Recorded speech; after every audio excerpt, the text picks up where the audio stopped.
Welcome to ChiroSphere, where we talk about all things chiropractic and, well, some things not so chiropractic. I'm Dr. Ray Foxworth, your host for ChiroSphere and CEO of ChiroHealth USA, the network that works for chiropractic. My guest today is Dr. Eric Plasker, an internationally recognized chiropractor, speaker, and best-selling author of the 100-Year Lifestyle series. A graduate of Life University in 1985, Dr. Plasker built a thriving family and performance practice in the Atlanta area and has since trained over 10,000 chiropractors worldwide through his company, The Family Practice. His philosophy is both simple and transformative. We all have the potential to live long, purpose-driven lives, and by making wellness a lifestyle rather than an emergency response, we can align the length of our lives with the quality of life. Named Chiropractor of the Year by Life University in 2024, Dr. Plasker continues to inspire individuals, families, and entire communities to rethink aging, longevity, and what's possible for their future. Welcome, my friend. Great to be here, my friend. I feel like this is a deja vu moment. Once again, spending some quality time. No doubt, no doubt. We've been on the phone several times in the past couple of weeks, and Eric, it seems like we've talked about this. We've kind of lived in a parallel universe, both graduating in '85, and it's been quite a ride, hasn't it? It really has. And what's cool about it is we're still going, still purposeful, hopefully much, much, much smarter than ever. And, there's no end in sight for me. I mean, it's just exciting to be able to meet people like you down the road and realize, man, we're not alone. Sometimes we feel alone, when we're doing it purposeful. Yeah, no doubt. I've shared with many people one of the biggest joys of running this company, starting it some 17 years ago. I mean, certainly it's nice to have a successful company, but really probably the most enjoyable thing has been is I get to meet people that I would have never otherwise have met. And, I actually have developed more friends that don't live anywhere near me than right here in my own community. It's kind of funny how that happens. So it has been a wonderful ride. So what inspired the concept behind the 100-year lifestyle? Great question. It's interesting. When I was blessed with great mentors in chiropractic. I always think back, people like Dr. Ernie Landy, Spring Valley, New York, my first chiropractor, who, when he gave me my adjustment, I was told the day before, don't play for 30 days, take these drugs, opioid derivatives, because I got injured playing football. He educated me, gave me an adjustment. I played that afternoon without any pain, drank the Kool-Aid instantly, and decided I was going to be a chiropractor. But what was very interesting about Ernie, it wasn't just the crisis care part of it. He also was a professional baseball player and a former lifer himself. So he talked to me about the performance aspect of chiropractic care. So I kind of got the wide range of what was possible in chiropractic right from day one. But I never, ever thought about living to 100 or 100-year-old anything until when I got into practice in Buckhead, like you had mentioned, Atlanta, Georgia. We were seeing babies, kids, families, athletes, world champions, Hall of Famers, all this great stuff. But the guy that really changed my life was this guy named Max, who was a 98-year-old man who came to see me crippled, broken, alone, literally. And he looked at me and he asked me, Dr. Plasker, can you help me? And I'm thinking to myself, I have no freaking idea if I can help you or not. But I said, I thought about my mentors, people like, Ernie, Alex Cox from the Gonstead Clinic, Joe Felicia, great mentors all along the way. And I said, you know what? Listen, as long as you're alive and breathing, Max, and there's life flowing over your nervous system, let's give it a shot. So I started to adjust him very, very gently. He's a very frail guy. And wouldn't you know it, he starts moving with more pep in his step. The pain lines on his head start to go away. He's standing up straighter. He's got more energy. He's smiling. He was always alone when he would come to see us. So we would feed him. We would give him rides. We loved this guy. This guy was just became a part of our world. And then a year goes by. Max never misses an appointment until one day Max misses an appointment. This is now he's 99 years old. We try to contact him, can't find him anywhere. I sent my assistant to his home, no answer. So this guy is 99 years old. What are we thinking? That he passed, right? So I go back to the office, we say a little prayer for Max, and we go about our business. Well, another year goes by. Max is now over 100 years old. And guess who comes walking through the front door without an appointment? Max. You bet. So my assistant screams like she's seeing a ghost. She's like, "Oh my God, Max." I'm in the back. I got like 4 or 5 people back there adjusting. I'm like now on high speed adjusting mode because I want to go see Max. Is the only Max I know. I clear out the rooms, go up to the front. There's Max, looking like a man who was ready to go. He was exhausted, tired, eyes were hollow, uh, just a sad look on his face, bones protruding through his skin. And I said to him, I said, "Max, where have you been? We missed you so much." And he grabbed my hand like he had done several times before, every time, really, after every adjustment. And he said, "Thank you, Dr. Plasker. Thank you." And died right there in the reception. I screamed to my assistant, "Call 911, call 911." Literally, he fell over into my arms. His body was hard instantly. Rigor mortis already set in. His spirit, I feel like I saw it fly out of his body almost. The ambulance comes, takes him away, never to be heard from again. And so I couldn't get it out of my head. It took me a decade to process that, honestly. It was like, I called my wife. I was like, "Oh my God, Lisa, this 100-year-old guy, Max, remember him? He just died in the office. Oh my God."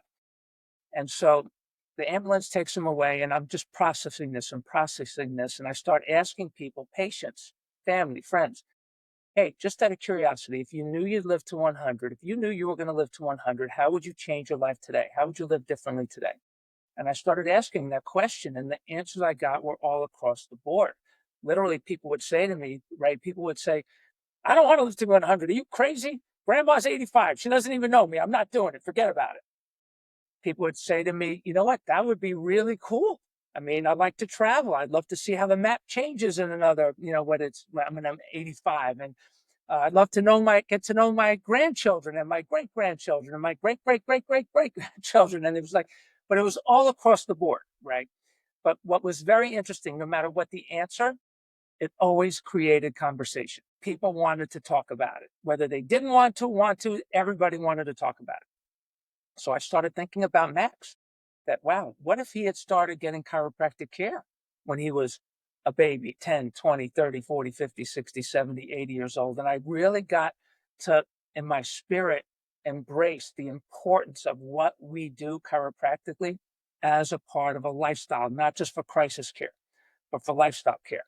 And so Max was the spirit behind the book. And so we created an entire lifestyle program model that became an international bestseller. The fitness book became the #1 fitness book in America the week it was released, ahead of The Biggest Loser. And it's got chiropractic at the center of a healthy lifestyle. And the other thing that drove me with this is I got really tired. This was in the middle of the wellness revolution. Remember the wellness revolution? This was like from 1999 to 2007. And I got really sick and tired of these non-wellness companies, organizations hijacking wellness, like drug companies hijacking wellness. And it just led me down a road and a path that I learned more about it than I probably ever wanted to know behind the scenes. And the 100-Year Lifestyle was born. Well, that's an amazing story. Also, a very unique experience.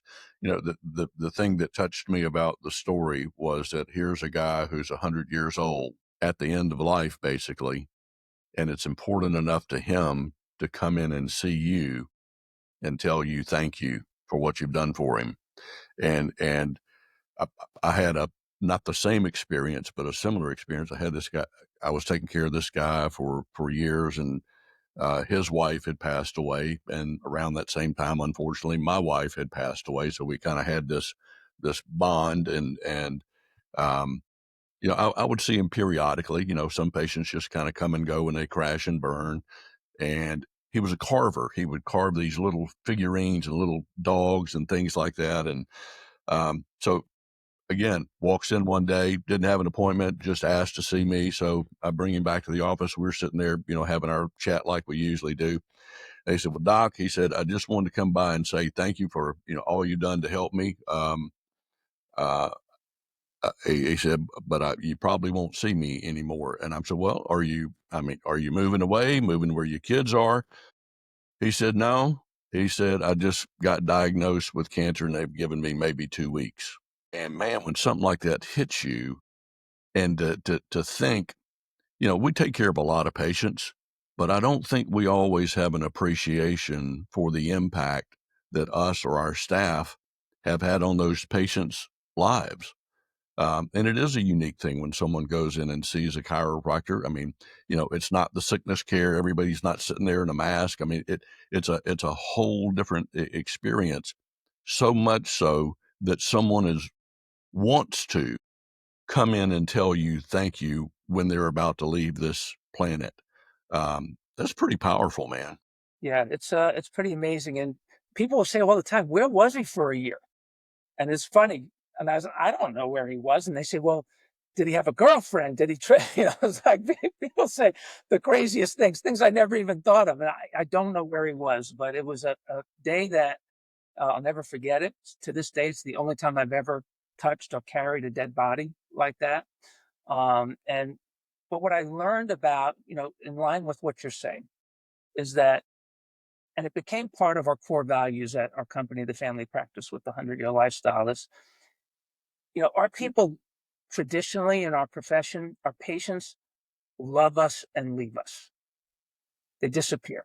They love us and leave us. They get 7, 10, 12, 15 visits. What's the average PVA of a chiropractic practice? Like 17? That's crazy.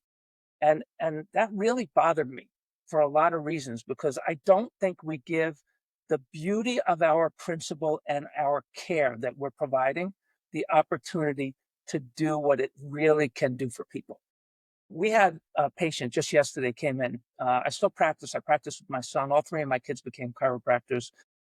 It's pretty cool to practice with him. We had a 90-year-old woman come in yesterday. She's had crisis chiropractic care. I call it crisis care on and off for 70 years. She gets a pop or a crack. She feels better. She doesn't go back for 9 months or a year or 2 years or 3 years, all these different gaps. And her spine is completely rotted away. And except for a couple of areas, the areas that are not subluxated, it's not more than a couple of areas. It's a good many segments, motor units in her spine that have no degeneration. And I see this all the time. And we focus on where the degeneration is, where the problem is. It's not enough. We have to look at the areas, in my opinion, that are healthy in a woman like this, 90 years old. And I said to her, I covered up the areas that are degenerated. And I said to her, I said, you have youthfulness in you. You could show these two bones that I'm showing you right now without showing the rest of your spine to any radiologist in the world and play a joke on them and say, how old do you think this patient is? And they'd say, 30. It's like, wow.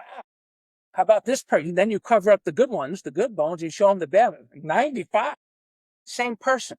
We have to understand we have completely miscategorized what happens during aging, how aging happens in the body, what we can do chiropractically to support people and functioning at their highest level for a lifetime.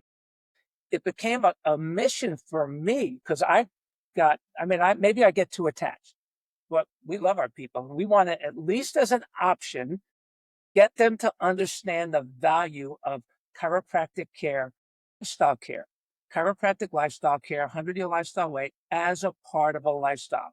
And what would be the difference that it makes in that person? We got a guy 68 years old. He worked his whole life to retire. He retires and he can't do anything because he's deteriorated. And I'm like, Art, listen, you could do it the way you want to do it, the way that you see it advertised on TV, come in for a pop or a crack and feel better. Or how you're seeing it when you drive up our street where there's 85 chiropractors over the next few miles. I'm in Marietta, Georgia. There's more chiropractors per square inch probably than anywhere else. You could do it that way, or you could do it this way. And he's now in his 50th year. He's probably spent for him and his family out of pocket with a smile, $25,000, $30,000 in our office, all cash. He says thank you every time. And now he's playing tennis 3, 4 times a week for 2.5 hours a night. And he's got his life back. We get people over the hump feeling better, and we think we're done without giving people the opportunity to realize, in fact, he's a Chusa guy, him and his family, Gibson, look him up. He's got him and his wife and his kids. He's like on his fifth year Chusa because he wants to pay cash. He wants to play tennis. He wants to enjoy his retirement. And but it's not just those people. It's when you look at the young, it's not just the 100-year-old guy, the 90-year-old, or some people like Art. It's the 20, 30-year-old people. And you have a vision. You know what's going to happen in these areas of the spine and the nervous system if they don't keep it healthy with chiropractic care. And it's not just maintenance, it's understanding lifestyle care. Many people kind of fear aging rather than embracing it. Um, Having turned 69 this year, I'm kind of, do I really want to be live to be 100? And I can't answer that today. But some people are in such bad shape. I was blessed. My mom was healthy up until she wasn't, and I mean, just really didn't have any health issues. And, was my mom and dad were both chiropractors. The only job my mother ever had was either working as a chiropractic assistant or then, fast forward, she went to chiropractic college. And it was something to watch them age. Um, and, some people you learn what to do from, and some people you learn what not to do. And my mom just had this routine. She took her vitamins regularly. She got adjusted. And I mean, there she was at 85 years old. Out of the blue, she gets acute necrotizing pancreatitis and she's gone in a few weeks. But up until that point, her quality of life was excellent. I mean, I remember her saying, she said, I can't believe I'm 85. I don't hurt anywhere other than a knee issue she had when she had a little minor auto accident, knee hit the dashboard. So, that kind of stuff. But, seeing somebody have chiropractic as the core of their life, she set really a great example. So, as I said, some people are fear aging rather than embracing it. How do you have the conversation with patients and, quite frankly, with chiropractors so they reframe aging as really an opportunity for, to have vitality and purpose later in the years versus waiting to be checked into shady acres? Yeah, it's a great question. And if I circle back to the chiropractor part of the question, let's deal with the public part of the question first. Or let's consider you, if you're listening to this and you're a chiropractor, part of the public, saying, well, I don't know if I want to live to be 100. So these are my favorite questions because, and this is in the beginning, when I said it always created conversation, this was always part of the conversation. Well, Dr. Plasker, I don't want to live to be 100. So, okay, well, here's the facts. Let me tell you the facts that are happening, the trend in the world is that whether you like it or not, want to or not, the odds are that you're going to live longer than you ever thought. According to the Pew Research Foundation, 100-year-old people are expected to increase eightfold between now and 2050. None of them wanted to live to 100, thought about living to 100, did anything really. People will ask me, so what do they have in common? What's like the one common thing? And here's the truth. The one common thing amongst all these people is they never died when they were supposed to. Yeah. They just kept living. Some of them have second chances, third chances. Some of them first chance went. But the reality of it is, the trend is that people are living longer than ever. Now, if you ask me, what is the one thing they have in common, is that they have an innate intelligence that has the ability to adapt. And that's amazing from a chiropractic perspective. So that's the first part of the answer. The second part of the answer is that you may not have a choice. And if you don't want to live to 100, okay, what's your number? Is it 57? Is it 71? Is it 82? Is it 86? Is it 94? What's your number? And the answer is, well, it really has nothing to do with the number, because if you had the quality of life, why would you want to go anywhere, right? So the 100-year lifestyle is about not living to 100 and dying. It's about living every single day along the way. And if you do that with quality in mind, health, vitality, finances, relationships, vision, purpose, all these are a part of it, then why would you want to go anywhere? And the answer is you probably wouldn't. So what the 100-year lifestyle is really about, it's about change. Who would your healthcare provider be if you knew that you might live to be 100? It certainly wouldn't be the drug person that's going to have you on 5, 7, 10 medications and remove one organ at a time. That would not be your primary care provider. It would be a chiropractor. And so we have utilized the conversation to get people to understand the importance and the health of the spine and nervous system, the brain and the communication between the brain and the body, the importance of keeping everything aligned and balanced, and personal responsibility. Who's the one that's ultimately responsible for your choices, and your choices, every choice that you made today that would make your life better today would make your life better when you were 80, 90, or 100 years old. So live this lifestyle. We have now, we turned it into a homeschool course for families. We have a healthy longevity program, all kinds of things, because we want people to understand that if the 100-year-old people numbers are going to increase by 8-fold, and you have a chance to be one of them, make them really great years with health and vitality and all those good things. All right, everybody, if you would hang tight while we take a quick break to hear from our sponsors. Welcome back to our podcast with Dr. Eric Plasker. We're having a great time, just really like two chiropractors sitting around the table, just having a day-to-day conversation.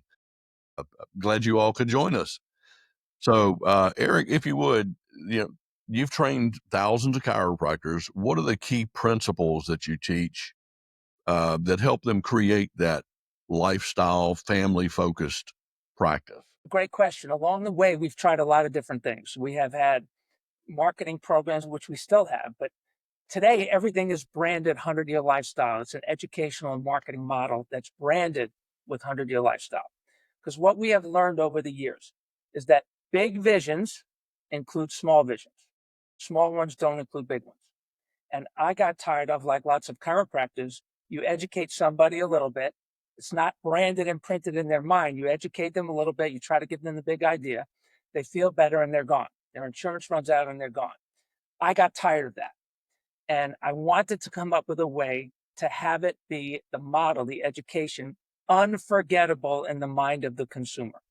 So that every time they drove by an assisted living center, which are on every corner in this country, and they saw an ambulance or they saw an assisted living center or whatever, they would be like, you know what? I really need to go back to the chiropractor. I really need to take care of myself. I really need to do it differently. And we shifted it from keeping the spine and nervous system healthy as a part of a lifestyle. That's the 100-year lifestyle way, to that from pain relief.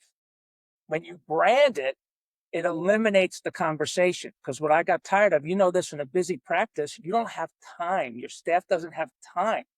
So yes, you have some videos. Yes, you can do all of these things to have the education perpetuated throughout everything you do. But the best thing that we've ever done was brand it. Because when you brand it, people demand it. They ask for it. They want it. They can't get it out of their head. Why? Because it's branded.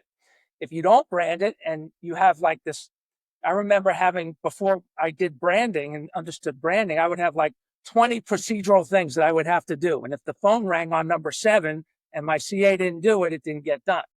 Or if the handout didn't get handed out. So I was like, how can we make it so that this is unforgettable? So I wrote best-selling books. I wanted to be able to do it all over the world. I didn't want to have to be there personally. We're creating lifetime chiropractic advocates, patients all over the world that I'll never meet. They're in, I don't even know how many countries. Our books are in Japanese, Chinese, Taiwanese, all over the world.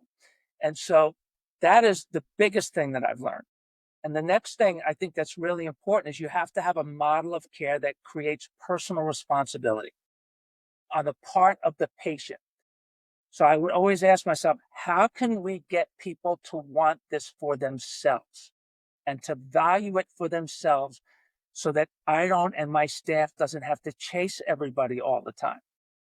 And there was a situation that happened where we had a patient who was like, they wanted to get a new iPhone. They said, I'm leaving here, Dr. P. I'm going to go get a new iPhone. It's $1,000, but I don't care.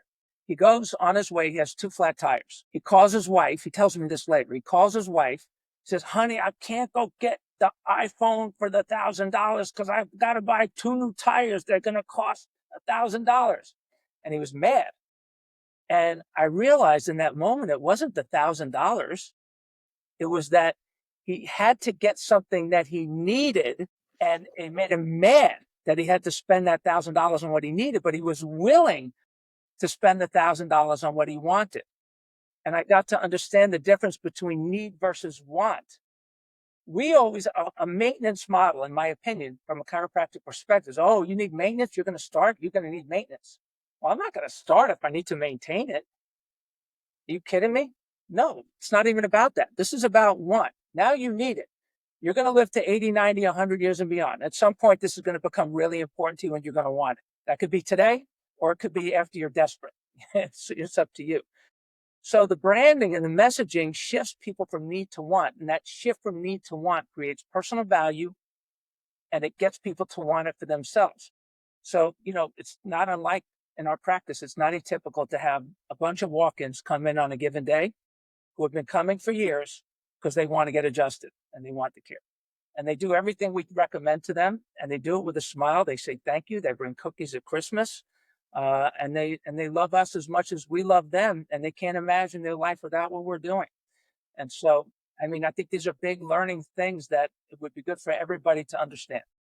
Yeah, we obviously have a lot of conversations with doctors all over the U.S., and it is really interesting to some of the, let's face it, some of the conversations, as I'm sure you've experienced, turn into therapy sessions for the doctors, and trying to get them to really value what it is they do and charge appropriately and get paid well.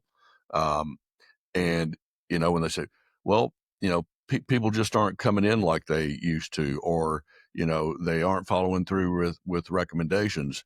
And we have a tendency to put that on the patient rather than owning it ourselves. And when you have that conversation with a doctor and they say, well, people aren't willing to spend money on chiropractic. And I said, well, it's because you haven't positioned it properly. You haven't turned it into a want. And it's where our practice was. We were part of a spine center for a number of years. And one block away was the 3-story plastic surgery center for Mississippi. And they're always busy. They're always, doing surgeries, whether it's augmentations, whether it's lifts or whatever. And it reminds me of the story with the iPhone and the tires. People will always gravitate towards what they want versus what they need. And then the worst thing that can happen is, and some chiropractors do this, they want it more than the patient wants it. And so they end up pushing and overselling, if you will, and talk patients out of the care because they're so adamant about them doing it the way the chiropractor wants to do it. And people need to realize that patients aren't just patients, they are healthcare consumers, and you got to give them what they want. And then maybe they're not on the same page with you yet about the lifestyle and the wellness, but you've had this experience. I had numerous times. Patients are in the crash and burn mode. They come in, they get a few treatments. Then you see them in 6 months or right before deer season because they can't get up and down their tree stand. Um, and, getting them to commit to wellness or prevention or whatever term you want to use, it is so foreign to people because we really weren't raised that way. We went to the doc when we had a problem. And so changing that model is a bit difficult. And sometimes you have to let the patients fail in the way that they're treating something before they're open to you saying, having the conversation. Look, Eric, we've been treating this the way you wanted to, crash and burn. And sometimes you've crashed really bad and you have to come see me 6, 8, 10 times every time you crash. I would much rather see you once a month. You'll feel better, function better, not have as many flare ups. I appreciate the business and the revenue, but you're really costing yourself a lot of money and a lot of angst and pain. And there's a better way. And sometimes people just have to get to that point to where they make the decision and then they want it rather than, treating it like a crash and burn. Yeah, so important what you just said. And you used a very, very, very, very big word in my mind. And the word is positioning.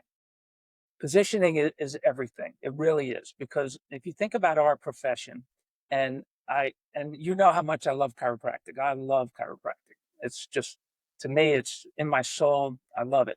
The thing is that we, over the years as an industry, in my opinion, we have created what I like to affectionately call the chiropractic crap box. It's the chiropractic crap box. Nobody knows what chiropractic is. It's a mishmash. And we have allowed the people on the 86th floor of a building somewhere who are running some insurance, whatever program that they're doing, to dictate the appropriate utilization of chiropractic care. And that, in my opinion, is a problem. There's all this talk about overutilization. I completely 100% disagree with that. That is not our problem in our industry. Our problem is the underutilization of chiropractic care. The public's problem is the underutilization of chiropractic care. And so, what is the appropriate utilization of chiropractic care? For me, I get checked every week. That's what I do. My lifestyle, if I'm running hills, which I've been doing a lot lately, just tearing up hills, and then I may need a little more. If I'm skiing, I love to snow ski. If I'm doing moguls, I gotta get a little more adjustment in there. It depends on my lifestyle. We have patients that come in and they say, well, they've gone to other chiropractors. They learn about what we're doing with the 100-year lifestyle. And they'll say, my chiropractic really wasn't working for me anymore. I was like, what do you mean? I would go once a month and now I go once a month and I really am hurting when I go and I need it. So I just think I need, a different chiropractor. And I said, well, let me ask you this. Have you changed your lifestyle? Yeah, I'm working out a lot more. Okay, what are you doing? Well, I'm lifting weights, I'm running. Okay, so if the intensity of your lifestyle increases, you need to increase the intensity of your care to be in line with the intensity of your lifestyle. And they were never told that. So they thought they needed a different chiropractor. So they come in, I checked this woman, and I said to her, listen, you said that around 3 weeks you start to feel it. So why don't you come every 10 days? So you don't ever, what if you never felt like you needed it? And she was like, right between the eyes. It's like, Lightning fantastic. flash of the obvious.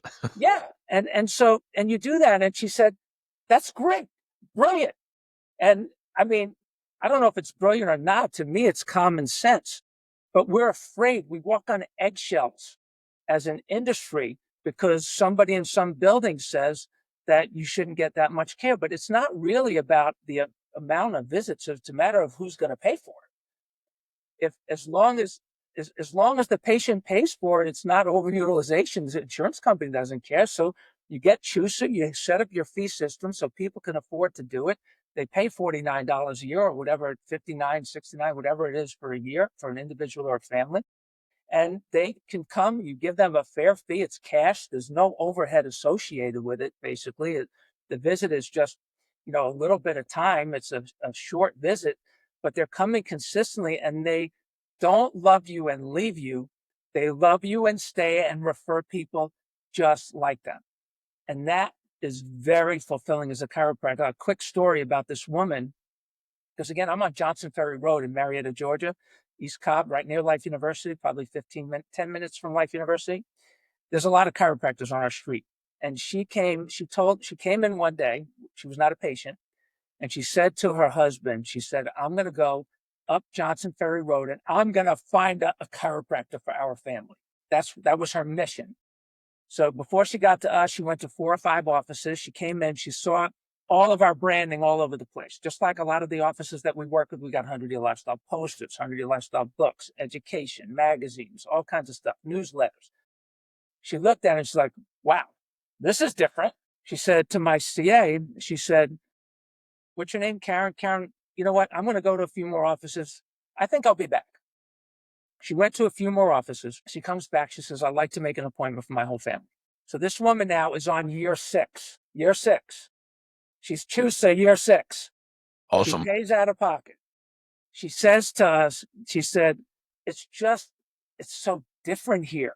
It's like there's no pressure. There's no, do it however you want to do it. I'm not going to make you do anything you don't want to do. It's your life. It's your longevity. You decide. We're here. And we educate them. We give them resources so I don't have to move my mouth all the time. And so what's great about it is not only has she paid for herself and her family, she's got her husband, she's got 2 kids. One of them is on the spectrum, autistic kid. The other girl had a brain tumor, vaccine injured. She said, okay, we're going to come. They never miss. Not only has she paid for her family, but they have a small business. They pay for 5 employees and their families, full fee, full CHUSA fees, which is a nice fee. She's probably paid us over the last 6 years, I don't know, $50,000, $60,000. She says thank you. She gives us concert tickets when she can't go to the concerts that she loves to go to. She brings us food. We adjust her 200-pound dog every now and then, and it's just amazing. And so to do that, and it required no report of findings. It was like the no report of findings necessary approach. It's like, I want that. It's different. And so it gets fun. It takes so much pressure off for the doctor and the staff. To clarify, the membership is $49 a year, and that does cover the patient and their legal dependents as defined by IRS code.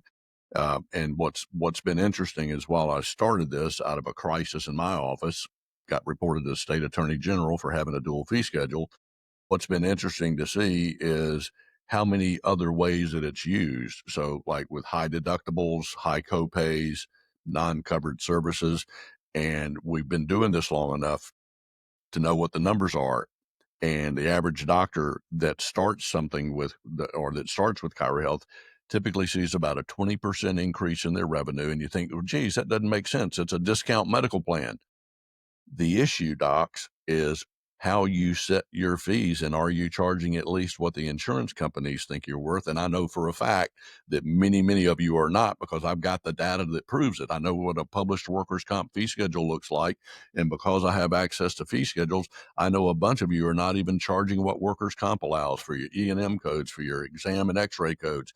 So when you get your fees where they should be, because you now have a legal contractual network discount to keep care affordable for those who don't have it, over 50% of the patients that join ChiroHealth renew year after year, which means they're still going to the chiropractor, paying for it out of pocket because they want it. And Eric, this is something that I have harped on for years. One of the best things that ever happened to chiropractic, some will say, was, oh, we got insurance coverage. I can say in the same sentence, one of the worst things that ever happened to chiropractic is that we got insurance coverage. So it's kind of a dichotomy there. The reality is, when insurance started covering chiropractic, you had the people in the ivory towers deciding how much care you needed, when you could get it, and what the doc was going to be paid. We had MCI, I think it was in MCI WorldCom here in Clinton, Mississippi, who had 48 visits a year in their policy. But some idiot somewhere decided that they would only pay for one visit a week. Well, that is so stupid clinically. It's clinically inappropriate. And so that's what happens when you have other people making the decisions. And here's the part that really bothered me over the years. So the patients bought the lie that if insurance doesn't cover it, I must not need it. And what's worse is many chiropractors bought the lie that if insurance doesn't cover it, I'm not going to make the full recommendations because the patient isn't going to come in beyond what their insurance covers. And, we encourage docs to give the patient what you think they need clinically, and almost try to remove and I did this for a while in my office. When you see a new patient and you see their PI or workers' comp or their cash or their Medicaid, I hate to admit it, but so many of us make recommendations based on who's paying the bill. And when you're doing that and you know that, Optum or whatever is going to give you 6 visits, you're sitting there saying, well, 6 visits may be good, but that's not going to get the patient where they need to be. And it really does require a conversation with the patients that, the good news is insurance covers this portion. The bad news is that's not sufficient to get you where you need to be.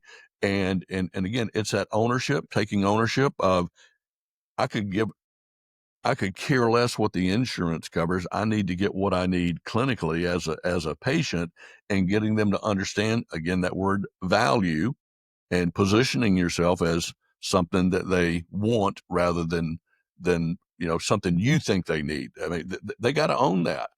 And as deductibles and copays have gone higher, I think in some ways it's been while I'd love to see a level playing field, I don't think it's going to happen. But as deductibles and copays go higher, what has happened is the responsibility for their care is falling back on the patient's shoulders, and it's deductibles and copays are sometimes so high now that they're more than what the doctors are even charging. And so when you got a patient who's got, let's say, 6 visits from Blue Cross Blue Shield, they join CHUSA, and you make a recommendations for 12 or 16 visits, and it's costing them the same thing after their insurance runs out because they're using CHUSA, guess what they stop caring about? If they have insurance or not, because they're used to that number as their copay. So it's I'd encourage doctors to, and this is hard to do, but the next 5 new patients you see, don't look at the payer source when you're developing your recommendations, because it has nothing to do with your clinical recommendations.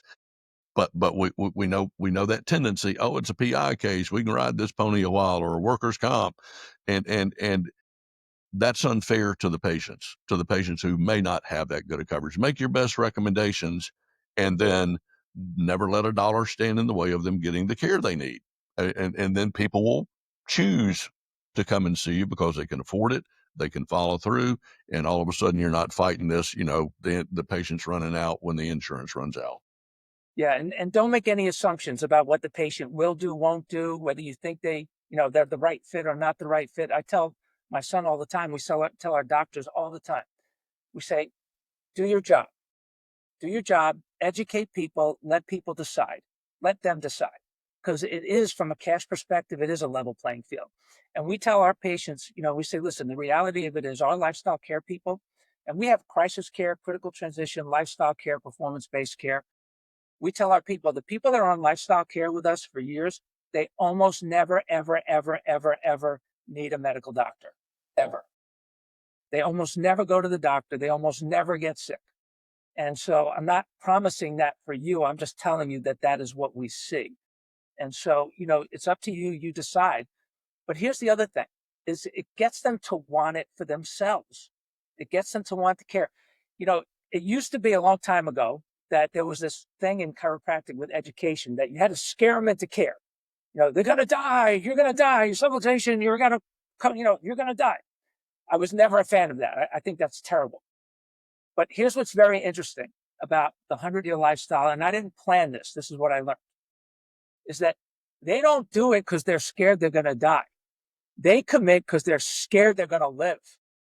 And have to live like that. Yes. Yes.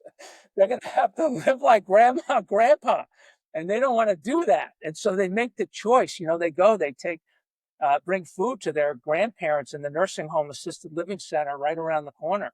And they have to load up the pill box with the Sunday, Monday, Tuesday, Wednesday, Thursday pills.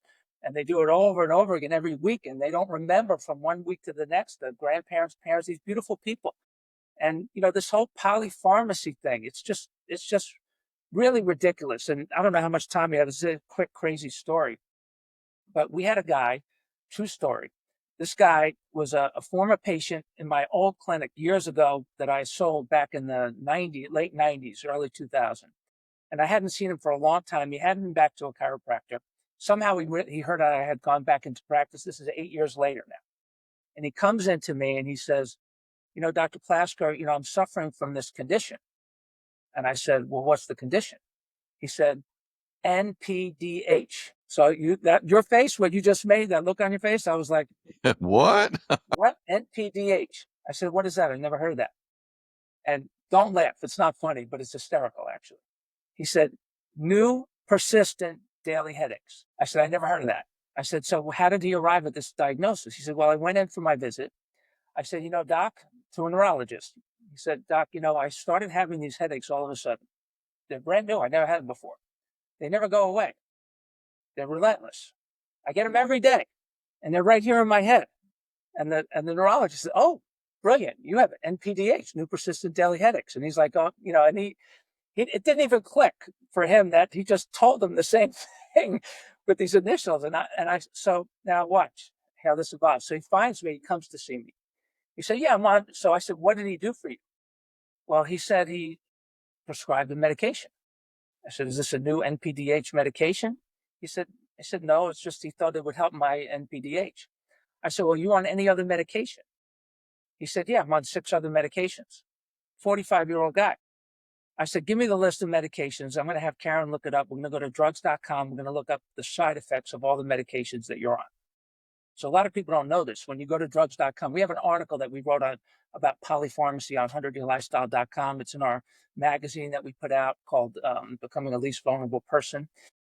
Uh, so you go to drugs.com and it says side effects, but then if you look and click, there's a healthcare provider place where the healthcare provider goes, and then they list not just the symptoms that are side effects, they go system by system, nervous system, gastro, every system of the body, and they list the side effects by percentage. Okay. So we did this. We go through his now 7 medications. He had a 251% chance of having migraines as a side effect, 51% chance. And I said to him, I said, dude, that is the most ridiculous diagnosis I've ever heard. I have no patience anymore for stuff like this. It makes me crazy. I lost my hair over some of these things, right? And so, It must really bother you a lot. but the guy's doing great now, and this is our senior population who we're watching them deteriorate, not because of their age. It has nothing to do with age. I go back to this 90-year-old woman that we just came in yesterday, and then I show people that I showed this scoliosis. One of our patients, her kids have scoliosis. She's got scoliosis, and the mom, she was very fortunate because her mother took her to a chiropractor when she was very young. So she's completely healthy. She's fit. She's doing everything she wants to do. But her kids also have a scoliosis. Some of it is congenital, and they're nervous because their friends are saying, oh, well, you got to go get a rod. You got to go get a cast. So we have a picture of a woman, 70, she's 76. She's got a Harrington rod in her. She had it when she was 17 years old. It's the sickest person I've ever seen in my entire life. It's just horrible. It's heartbreaking. And so I showed the kids and I said, you know what, your mom, you have a very smart mom because she's keeping you off of medication. She believes in your body's ability to grow, heal, keep everything aligned and balanced. And look at your mom. She's beautiful. She's healthy, no medication. She's in her late 40s. And here's a woman who did what the other people were telling her to do. So give your mother a big hug, say thank you, get on the table. It's time to get your adjustment. And it's just, we need to get bolder.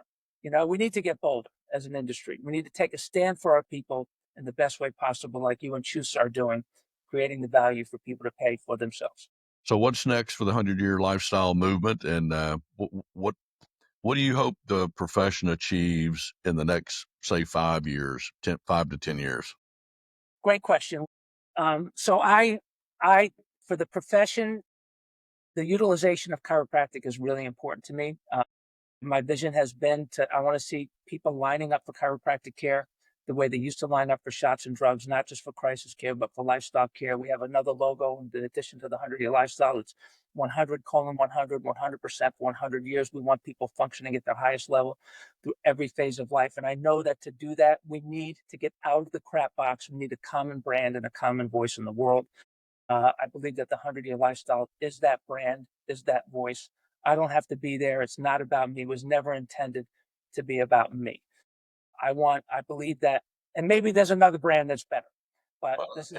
It's a distinct positioning of chiropractic that, before you came along just really was. I mean, we might have talked about it in other ways, but again, if it, I just read this yesterday, marketing creates leads, branding creates trust. And I think, going back to that lady who walked in your office who was shopping for a chiropractor up and down the road, something about your office clearly right off the bat built some level of trust. And I think that is kind of the power of branding.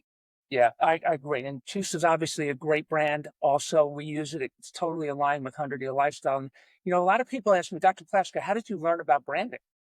And because you're a chiropractor, I mean, how did you learn about branding? And I said, well, number one, I got tired of saying the same thing 4 million times. That's the first thing. And so when I wrote The 100-Year Lifestyle, that wasn't the original title of my book. The original title of the book was The Seven Laws. This 2005, when I was shopping it on Wall Street and Park Avenue. And the original title was The Seven Laws of Lifetime Wellness. You're probably going, and the law number one was you're probably going to live longer than you ever thought because 100-year-old people are the world's fastest growing group. That was the positioning. So they said to me, they said, we really liked, and the hook of the book, they call it the hook. The hook of the book was, if you knew you'd live to 100, how would you change your life today?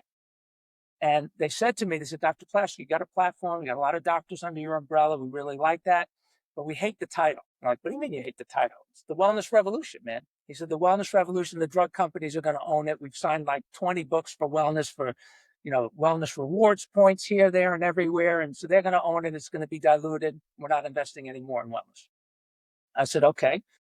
They said, but we like you. So come back with a new title, just rework it because we love the hook. So I said, okay. So I went back and I came back with a second title. You're going to love it. Chiropractors are going to love it. They hated it. You ready? The Chiropractic Lifestyle. Yeah. Good luck with that one. Right? So you ready? It's like, we thought we liked you, Dr. Plasker. We thought we liked you. Go back. You're in the wrong direction. I was like, okay. And I knew in my gut, my heart, my innate said 100-Year Lifestyle. So we went from getting no offers to a bidding war just by changing the brand. Same title, same book, same market, same everything. We went from no offers to a bidding war. And to this day, I think it's the only book ever written by a chiropractor with DC on the cover to be in every English-speaking bookstore in the world. That's pretty awesome. So I got to wrap things up. I got a couple of just for fun questions. Sure. Who's your hero and why? Wow. I got a couple of heroes. First of all, my father was one of my heroes. My father was a very, very, very good, imperfect man. And he was a very good father. And he taught me how to be a good father. And I feel like I'm a really good father and, again, grandfather. So my father, number one. Ernie Landy is one of my heroes. My high school football coach, Chuck Scarpula, was one of my heroes. I was captain of my high school football team, had a big red afro at the time.